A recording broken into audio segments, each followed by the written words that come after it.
Hi అండి, welcome to మన తెలుగింటి వంటలు. నేను మీ మహా. ఈరోజు అయితే వీడియోలో క్యారెట్ హల్వా అనేది చాలా సింపుల్గా ఏ విధంగా చేసుకోవాలో చూసేయండి.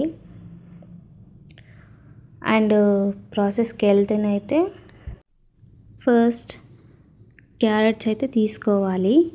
ఇక్కడనైతే నేనైతే నార్మల్ క్యారెట్సే తీసుకున్నాను. మనకి హల్వా క్యారెట్స్ కూడా దొరుకుతాయి.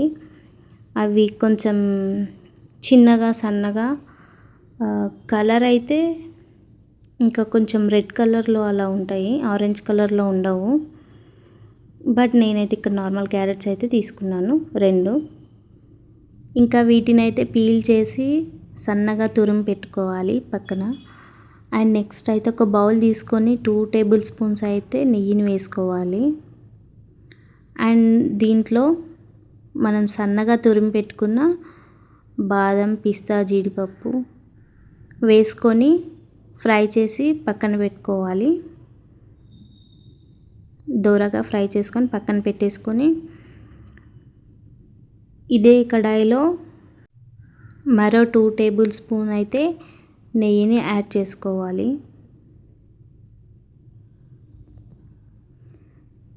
ఇంకా దీంట్లోనైతే మనం సన్నగా తురిమి పెట్టుకున్న క్యారెట్ని అయితే వేసుకోవాలి.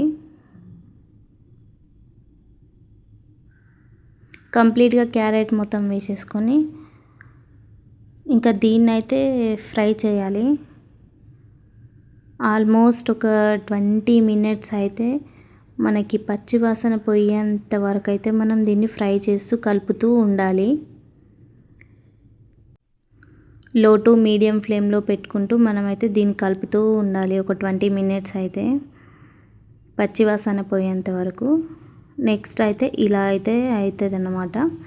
ఆఫ్టర్ 20 మినిట్స్ తర్వాత ఇలా అవుతుంది. సో మనకి ఈ విధంగా అయ్యేంత వరకు అయితే మనం దీన్ని ఫ్రై చేస్తూ ఉండాలి. ఆల్మోస్ట్ దీంట్లో ఉన్న వాటర్ అంతా పోయేంత వరకు అయితే మనం ఫ్రై చేసుకుంటూ ఉండాలి. సో ఇందులోనైతే కాచి చల్లార్చిన పాలైతే తీసుకోవాలి. ఇక్కడ నేనైతే 2 క్యారెట్స్కి అయితే దగ్గర ½ లీటర్ అయితే తీసుకున్నానండి, కాచి చల్లార్చుకొని. ఇంకా ఎక్కువ వద్దు అనుకునే వాళ్ళైతే ½ లీటర్ అయితే తీసుకోవచ్చు. ఒకసారి అయితే కలుపుకోవాలి పాలను వేసుకున్న తర్వాత. అండ్ అలాగే యాలకులు వేసుకోవాలి. ఇక్కడనైతే నేను 2 యాలకులు వేసుకుంటున్నాను. ఎసెన్స్ యాడ్ చేసుకుంటాను కాబట్టి తక్కువ వేసుకున్నాను. కావాలనుకుంటే 3 వేసుకోవచ్చు యాలకులు. దీన్ని అయితే ఫైన్ పౌడర్ లెక్క చేసుకొని కూడా వేసుకుంటారు యాలకుల్ని. నేనైతే నాకు అలా నచ్చదు కాబట్టి ఇలా వేసుకున్నా. మీరు అలా వేసుకున్నా పర్లేదు. అండ్ ఎసెన్స్ని అయితే యాడ్ చేసుకుంటున్నాను. ఇది కూడా యాలకులదే.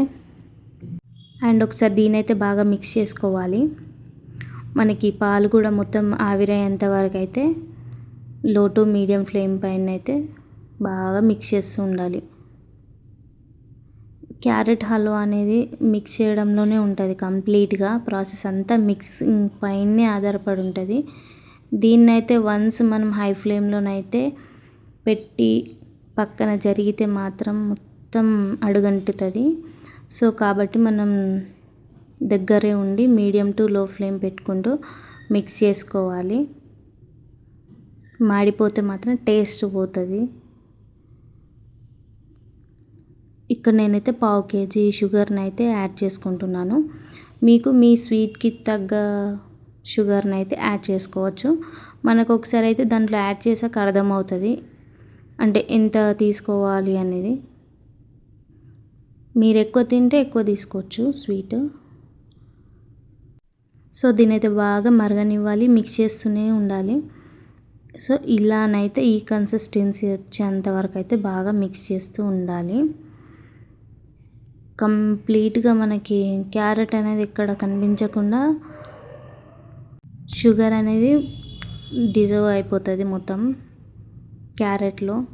సో అలా అయితే ఆ కన్సిస్టెన్సీ వచ్చేంత వరకు అయితే ఇలా మిక్స్ చేసుకొని ఇంకా దీంట్లో మనం ఫస్ట్ అయితే ఫ్రై చేసి పెట్టుకున్న డ్రై ఫ్రూట్స్ని అయితే యాడ్ చేసుకోవాలి. అదే దూరగా వేంపుకున్న